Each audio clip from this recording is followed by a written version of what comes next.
বাঘের মুখ শেয়াল শিরোনাম, বুদ্ধিমান শিয়াল ও অহংকারী বাঘ। পর্ণমোচী গাছ পর্ব ১, সুখের জঙ্গল।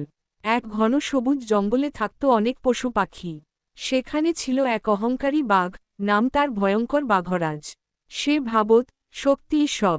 অন্যদিকে ছিল এক ছোট কিন্তু বুদ্ধিমান শিয়াল, নাম চিকু। চিকু খুব মিশুক ছিল, সবাইকে সাহায্য করত, কিন্তু বাঘরাজ কাউকেই পাত্তা দিত না। রাগের মুখ পর্ব ২, বাঘের অত্যাচার। একদিন বাঘরাজ ঘোষণা করল, আজ থেকে জঙ্গলের সব খাবার আগে আমি খাব। সবাই ভয়ে কাঁপতে লাগল।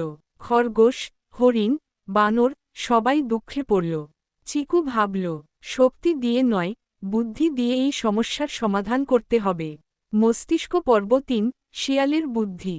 চিকু বাঘের কাছে গিয়ে বলল, মহারাজ, জঙ্গলের বাইরে এক ভয়ঙ্কর দৈত্য বাঘ এসেছে। সে নিজেকে জঙ্গলের রাজা বলে